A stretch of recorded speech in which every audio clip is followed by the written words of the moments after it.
Um, and you know, my intent is never to get anyone in hot water or to create any like conflict. You know, yeah, I kind of went off a little bit on the Red Nation's chat, but it, you know, wasn't disrespecting the Red Nation. It wasn't disrespecting Nick in any way. It was, I can't stand fucking Matt Leck and David Gruscom from you know, previously from the Majority Report and still currently from the Majority Report. I just don't like those fools.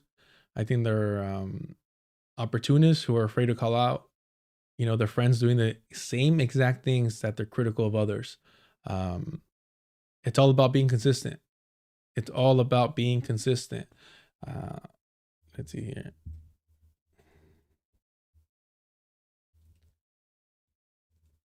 And if you're not that, then you're compromised.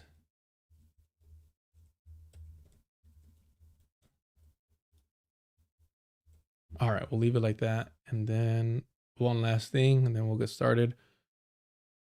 We'll change that. Boom. And are we ready? Awesome. All right, so we're now live on Twitch, Deculturation, and the Deculturation Live channel. So we can get started here. Awesome, awesome, awesome. Do I have the PDF? Because I have the actual hard copy. Open. Oh, that's funny. I don't have the PDF. Oh, I do. Awesome. Don't have to download that. That's great.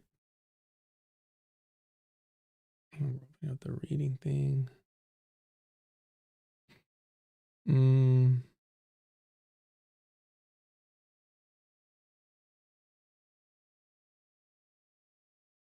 Okay.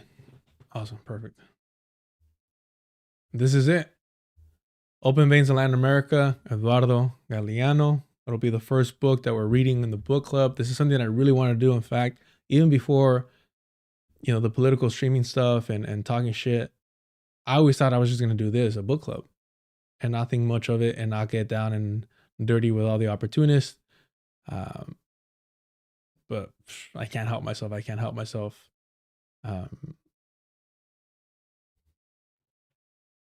Well, okay, and I'll say this briefly, and then we'll get started with this because I only got like about an hour.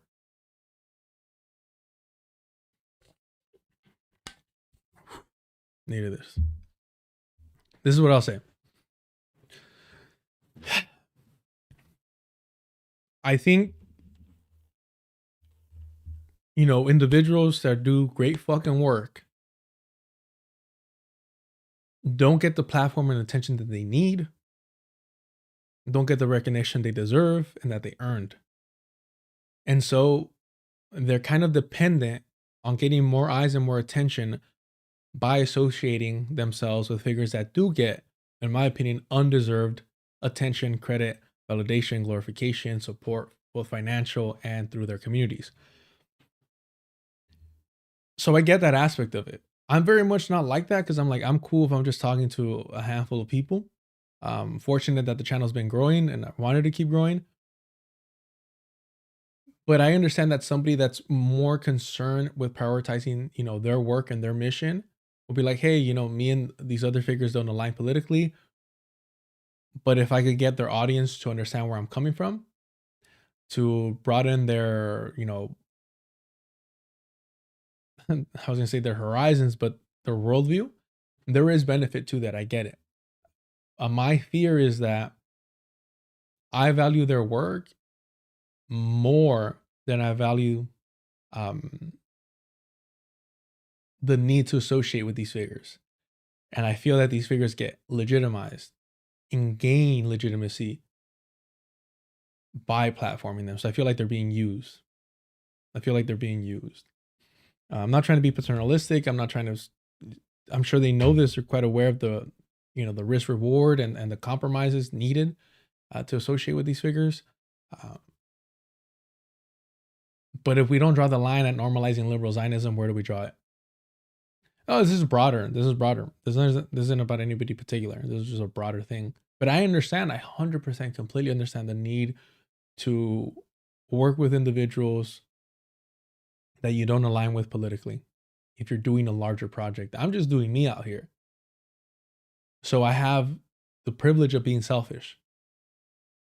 So I understand that completely. And that's why, when I talk to Jared, when I talk to FD, when I have spoken to Dr. Ball, like I make the effort to make sure that I'm not saying anything that's going to bring them unnecessary trouble to their doorstep, to their channel, to their project. That's not what I'm about. I'm not here making life more complicated for others, but I love making life more complicated for myself. Me gusta, me encanta la vida difícil.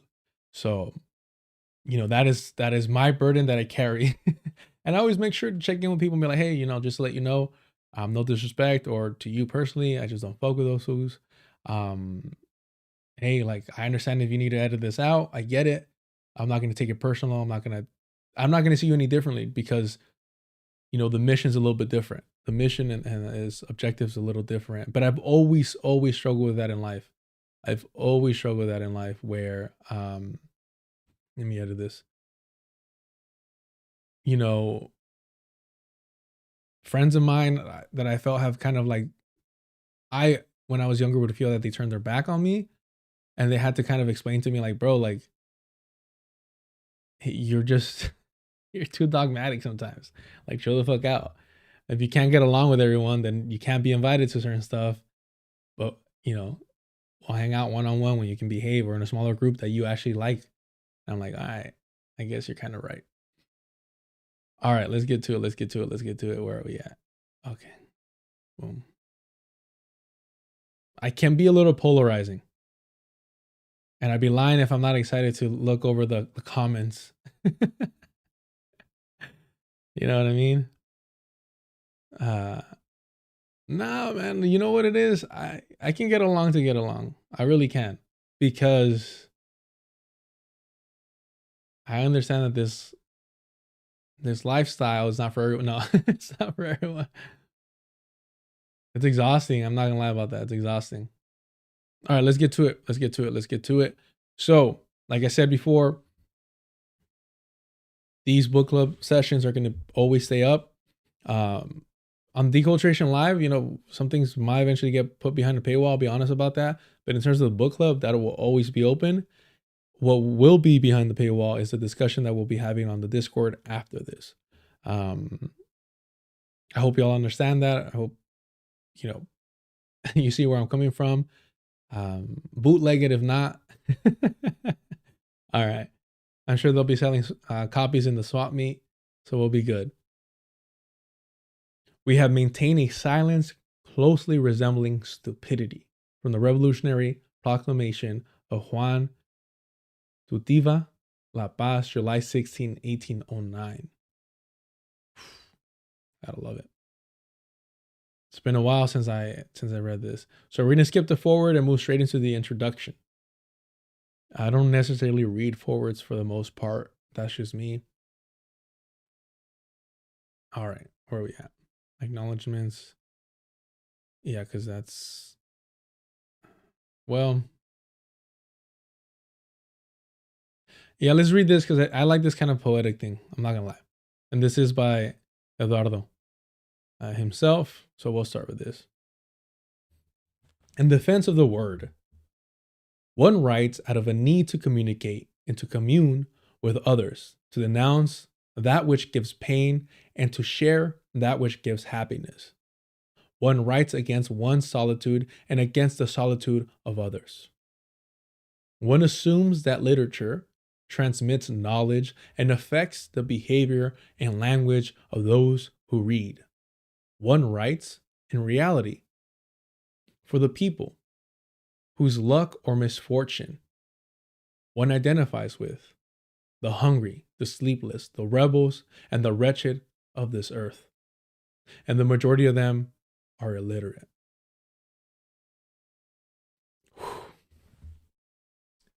I'm gonna do my best not to add commentary so that we could talk about it collectively on the Discord. But wow. It's been a while. How can those of us who want to work for a literature that helps to make audible the voice of the voiceless function in the context of this reality? Can we make ourselves heard in the midst of a deaf mute culture? The small freedom conceded to writers, is it not at times a proof of our failure? How far can we go? Whom can we reach? To awaken consciousness, to reveal identity, can literature claim a better function in those times, in these lands? Our own fate as Latin American writers is linked to the need for profound social transformations.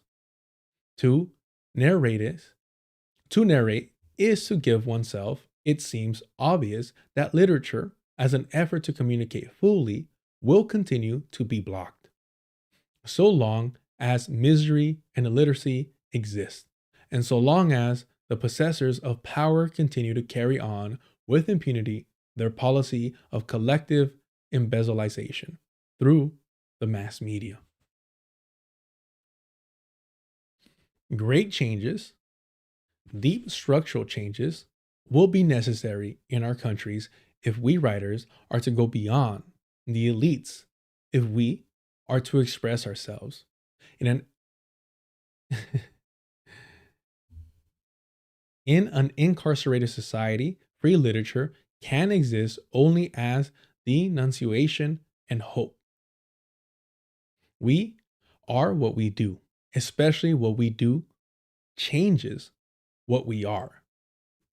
In this respect, a revolutionary literature for the convenience, written for the convince, is just as much an abandonment as is a conservative literature devoted to the contemplation of one's own navel.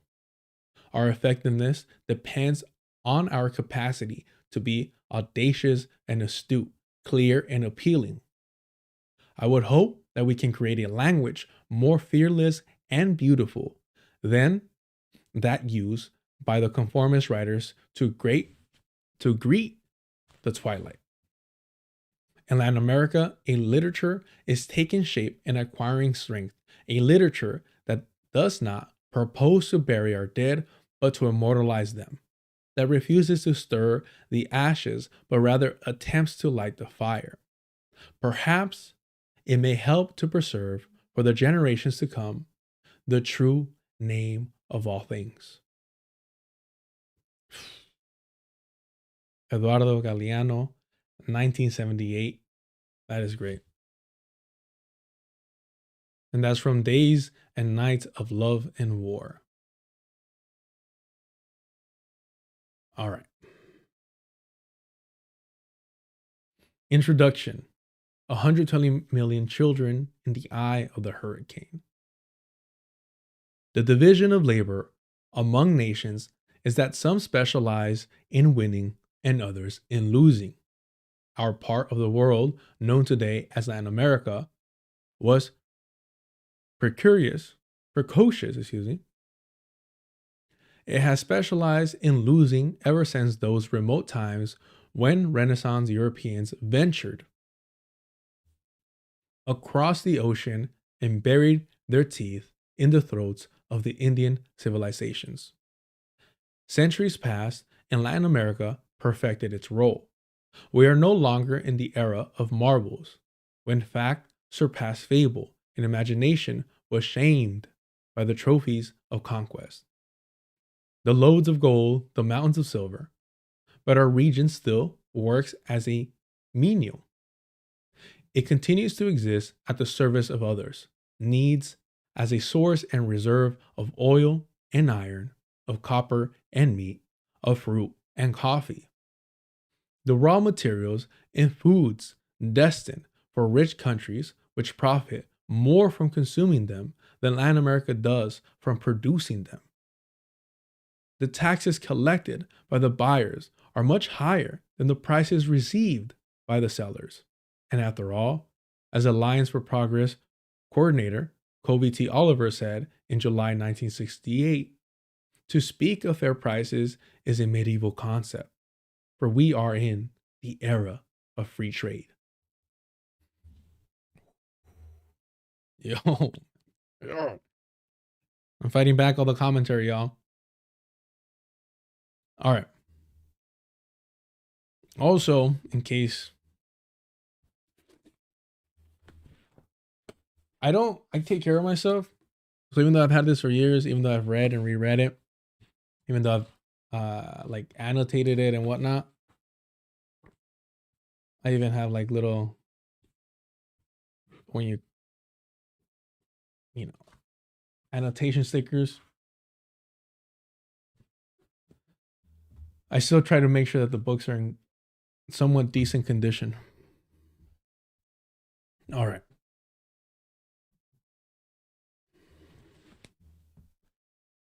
The more freedom is extended to businesses, the more prisons have to be built for those who suffer from that business.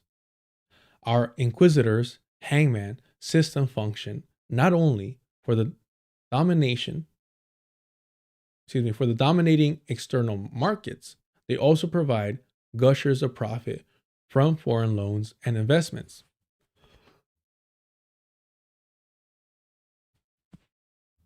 In the dominated internal markets. Back in 1913, Back in 1913, President Woodrow Wilson observed, "You hear of consciousness to foreign capitalists in you hear of concessions to foreign capitalists in Latin America. You do not hear of concessions to foreign capitalists in the United States.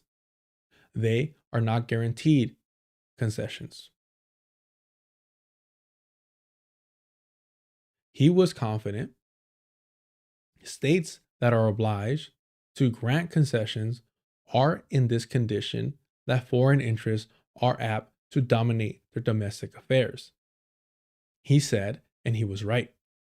Along the way, we have even lost the right to call ourselves Americans, although the Haitians and the Cubans appeared in history as new people a century before the Mayflower pilgrims settled on the Plymouth coast. For the world today, America is just the United States. The region we inhabit is a sub America, a second class America of nebulous identity. Latin America is the region of open veins. Everything, from the discovery until our times, has always been transmuted into European, or later United States, capital, and as such has accumulated in distant centers of power. Everything, the soil, its fruits, and its mineral rich depths. The people and their capacity to work and to consume natural resources and human resources, production methods, and class structure have been successfully determined from outside for each era by meshing it into the universal gearbox of capitalism. To each era has been assigned a function, always for the benefit of the foreign metropolis, of the moment, and the endless chain of dependency has been endlessly extended. The chain has many more than two links. In Latin America, it also includes the oppression of small countries by larger neighbors, and within each country, frontiers, the exploitation by big cities and ports of their internal sources of food and labor. 4 centuries ago, 16 of today's 20 biggest Latin American cities already existed. Hey, we got some Haitian love. Like I said, I wanted to do Confronting Black Jacobins first. But I just really feel like this is going to give us a historical foundation in order to build upon the Caribbean and the rest of Latin America. Um, all right, let's get to it. We're going to be right there. For those who see history as a competition, Latin America's backwardness and poverty are merely the results of its failure. We lost, others won. But the winners happen to have won thanks to our losing. The history of Latin America's underdevelopment is, as someone has said, an integral part of the history of the world's capitalism's development. Our defeat was always implicit in the victory of others. Our wealth has always generated our poverty by nourishing the prosperity of others, the empires and their native overseers. In the colonial and neocolonial alchemy, gold changes into scrap metal and food into poison.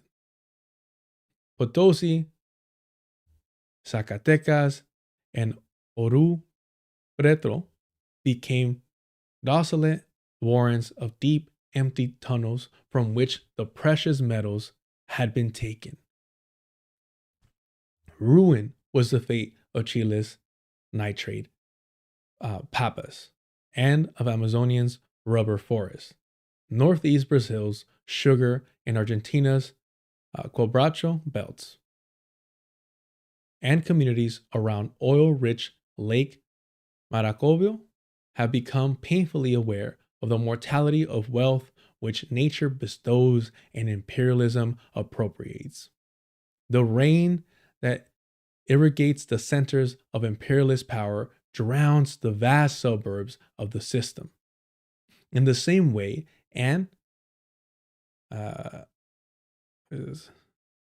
symmetrically, in the same way and symmetrically, the well-being of our dominating classes, the dominating inwardly and dominating from the outside, is the curse of our multitude condemned to exit, exist as a beast of burden. That was a little shaky. In the same way and symmetrically, the well-being of our dominating classes, dominating inwardly and dominating from the outside, is the curse of our multitudes condemned to exist as beasts of burden. The gap widens. Around the middle of the last century, the world's rich countries enjoyed a 50% higher living standard than the poorer countries. Development develops inequality. Development develops inequality. In April 1969, Richard Nixon told the Organization of American States, OAS, that by the end of the 20th century, the United States per capita income would be 15 times higher than Latin America's. The strength of imperialist system as a whole rests on the necessary inequality of its parts, and this inequality assumes ever more dramatic dimensions. The oppressor countries get steadily richer in absolute terms, and much more so in relative terms. Through the dynamic of growing disparity, the capitalist head office can allow itself the luxury of creating and believing its own myths of opulence. But the poor countries on the capitalist periphery know that myths cannot be eaten. The United States citizens' average income is 7 times that of a Latin American and grows 10 times faster. And averages are deceptive in view of the abyss that yawns between the many poor and the few rich south of the Rio Grande. According to the United Nations, the amount shared by 6 million Latin Americans at the top of the social pyramid is the same as the amount shared by 140 million at the bottom. There are 60 million campesinos whose fortune amounts to 25 cents a day. At the other extreme, the pimps of misery accumulate $5 billion in their private Swiss or US bank accounts. Adding insult to injury, they squander in sterile ostentation and luxury, and in unproductive investments constituting no less than half the total investment. The capital that Latin America could have devoted to the replacement, extension, and generation of job creating means of production, harnessed as they have always been to the constellation of imperialist power. Our ruling class have no interest whatsoever in determining whether patriotism might not prove more profitable than treason, and whether begging is really the only formula for international politics. Sovereignty is mortgaged because there is no other way. The oligarchs, cynical, albeit confuse the impotence of a social class with the presumed empty destinies of other countries. Says Jose de Castro, I, who have received an international peace prize, think that, unhappily, there is no other solution than violence for Latin America. In the eye of this hurricane, 120 million I'm children afraid of like are talking stirring. to people Latin who America's are population outside of my grows race. as does no other. It has more than tripled in half a century. One child dies of disease or hunger every minute. But in the year 2000, there will be 650 million Latin Americans, half of whom will be under 15, a time bomb. Among the 280 million Latin Americans of today, 50 million are unemployed or underemployed, and about 100 million are illiterate. Half of them live in crowded, unhealthy slums. Latin Americans' three largest market, Argentina, Brazil, and Mexico, together consume less than France or West Germany, although their combined population considerably exceeds that of any European country. In proportion to population, Latin America today produces less food than it did before World War II. And at constant prices, there has been a threefold decline in its per capita exports since the eve of the 1929 crisis. For its foreign masters and for our commission agent bourgeoisie who have sold their souls to the devil at a price that would have shamed Faust, the system is perfectly rational. But for no one else, since the more it develops, the greater its disequilibrium, its tension, its contradictions. Even industrialization, coming late and independent form, and comfortably coexisting with the latifunda and the structure of inequality, helps to spread unemployment rather than to relieve it. Poverty is extended, wealth concentrated in the area where an ever multiplying army of idle hands is available. New factories are built in the privileged poles of development, Sao Paulo, Buenos Aires, Mexico City. But less and less labor is needed. The system did not foresee this small headache, this surplus of people. And the people keep reproducing. They make love with enthusiasm and without precaution. Evermore, people are left beside the road, without work in the countryside where the latifundos reign with their vast extensions of idle land, without work in the city where the machine is king. The system vomits people. North American missionaries sow pills, diaphragms. Oh, this one's I. What is this? In Trenchrin devices. Yeah, in Trenchrin devices, condoms, and marked calendars. But reap children. Latin American children ostensibly continue getting born, claiming their natural right to a place in the sun in these magnificent lands which could give to all what is now denied to almost all. Intrauterine. Thank you so much, chat. No, I knew it was birth control through context. I don't know how to pronounce it. And that would explain the yeah. Um, okay, let me read that last sentence here. Latin American children ostensibly continue getting born, claiming their natural right to a place in the sun in these magnificent lands, which could give to all what is now being denied to almost all.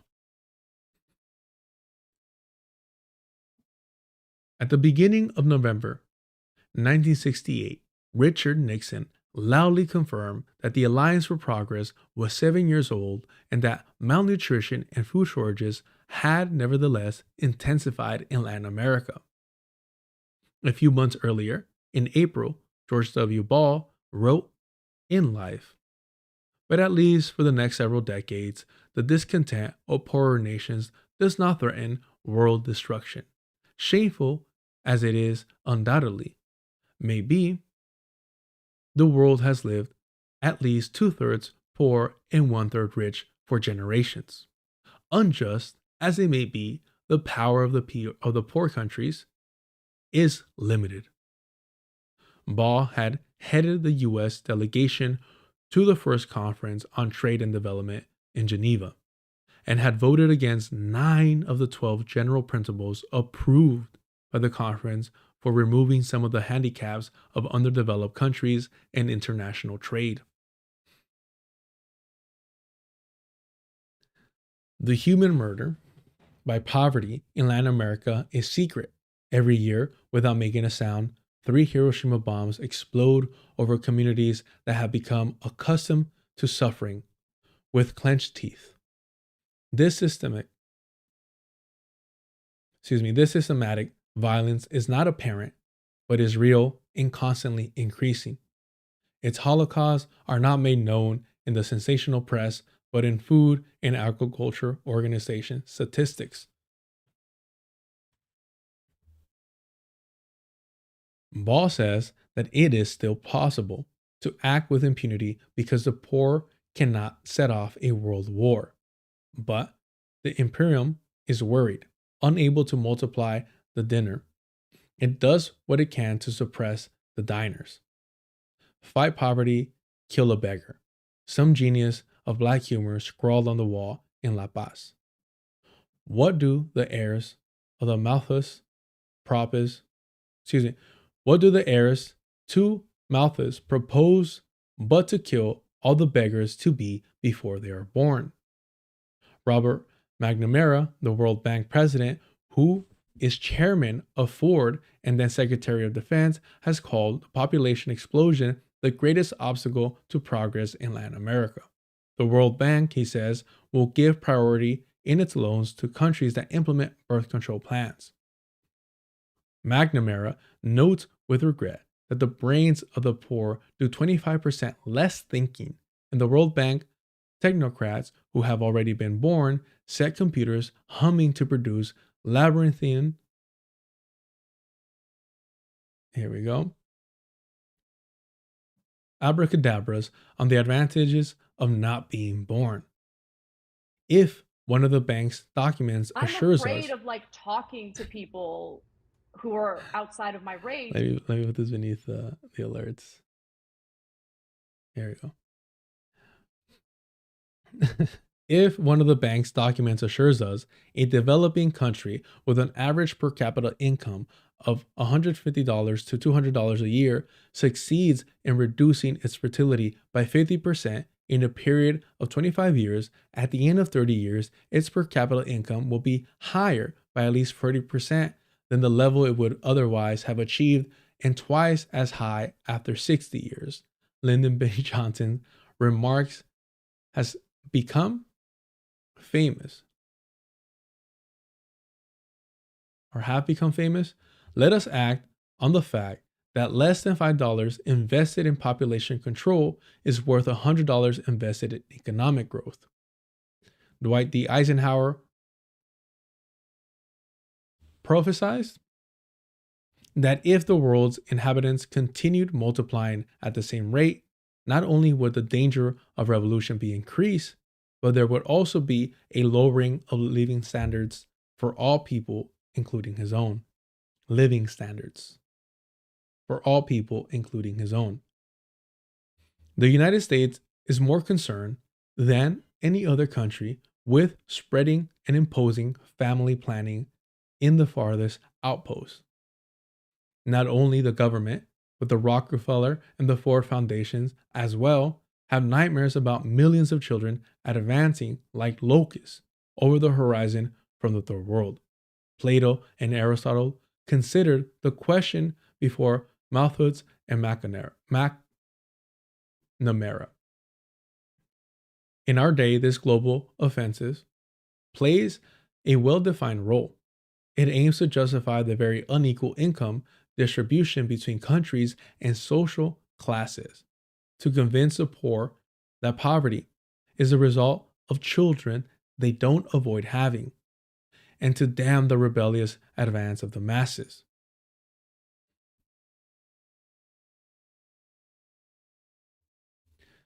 While intra, let me go back to the chat. Let me go back to the chat. I got it. I got it. I got it. I got it. Hold on. Hold on. Hold on. Intrauterine. Ah, now I see it. I don't know why I was seeing another T here instead of an R. Intrauterine devices compete with bombs and machine gun salvos to arrest the growth of the Vietnamese population. In Latin America, it is more hygienic and effective to kill gorillas in the womb than in the mountains or the streets. Various US missions have sterilized thousands of women in Amazonia, although this is the least populated habitable zone on our planet. Most Latin American countries have no real surplus of people. On the contrary, they have too few. Brazil has 38 times fewer inhabitants per square mile than Belgium. Paraguay has 49 times fewer than England. Peru has 32 times fewer than Japan. Haiti and El Salvador, the human Antibes of Latin America, have lower population densities than Italy. Antibes or anthem? Oh, okay. Interesting. The pretexts invoked are an insult to the intelligence, the real intentions anger us. No less than half the territory of Bolivia, Brazil, Chile, Ecuador, Paraguay, and Venezuela has no inhabitants at all. No Latin American population grows less than Uruguay's, a country of old folk, yet no nation has taken such a beating in recent years, with a crisis that would seem to drag it into the last circle of hell. Uruguay is empty, and its fertile, its fertile lands could provide food for infinitely more people than those who now suffer in such penury. Over a century ago, a Guatemalan foreign minister said prophetically, "It would be strange if the remedy should come from the United States, the same place which brings us the disease." Now that the Alliance for Progress is dead and buried, the Imperium proposes, more in panic than in generosity, to solve Latin America's problems by eliminating Latin Americans.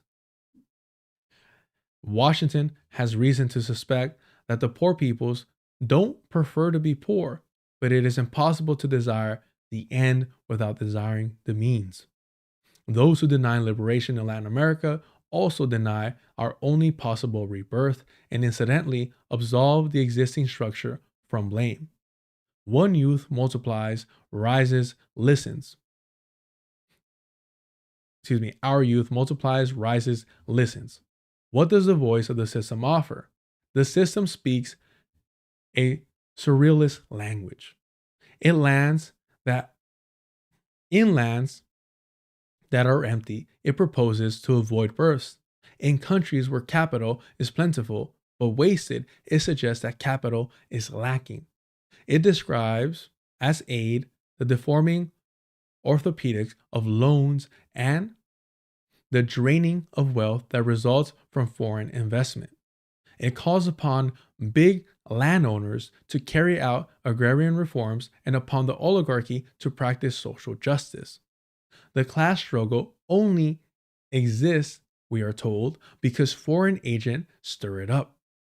But social classes do exist, and the oppression of one by the other is known as the Western way of life.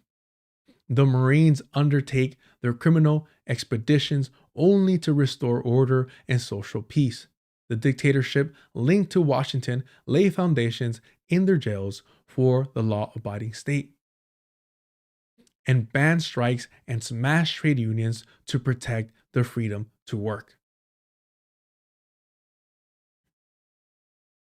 Is everything forbidden us excuse me, is everything forbidden us except to fold our arms?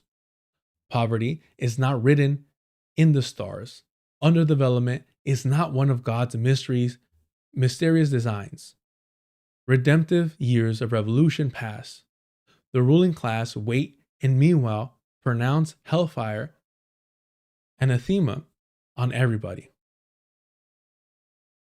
Or is it anathema? On everybody. In a sense, the right wing is correct in identifying itself with tranquility and order. It is an order of daily humiliation for the majority, but an order nonetheless. It is a tranquility in which injustice continues to be unjust and hunger to be hungry. If the future turns out to be a Pandora's box, the conservative has reason to shout, I have been betrayed. And the ideologist of impotence, the slaves who look at themselves with the master's eyes, are not slow to join in the outcry. The bronze eagle of the Maine, thrown down on the day the Cuban Revolution triumphed, now lies abandoned.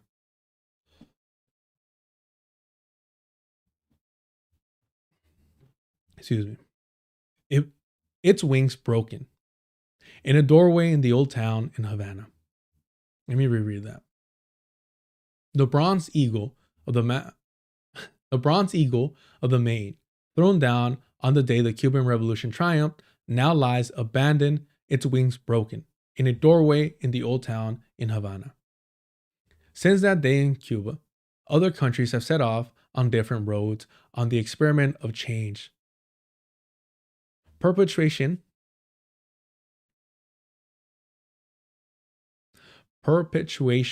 of the existing order of things is perpetuation of the crime. Recovery of the resources that have always been usurped is recovery of our destiny. The ghosts of all revolutions that have been strangled and betrayed through Latin America's tortured history emerge in the new experiments, as if the present had been foreseen and begotten by the contradictions of the past. History is a prophet who looks back. Because of what it was and against what was, it announces what will be. And so this book, which seeks to chronicle our despoliation,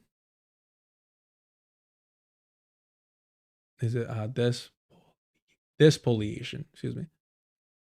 And so this book, which seeks to chronicle our despoliation and at the same time explain how the current mechanisms of plunder operate, will present in close proximity the carveled conquistadors and the jet-propelled technocrats, Hernán Cortés and the Marines, the agents of the Spanish crown and the International Monetary Fund, missions, the dividends from the slave trade and the profits of General Motors, and to the defeated heroes and the revolutions of our time, the infamies, like infamies, and the dead and defeated heroes. Excuse me. Here we go.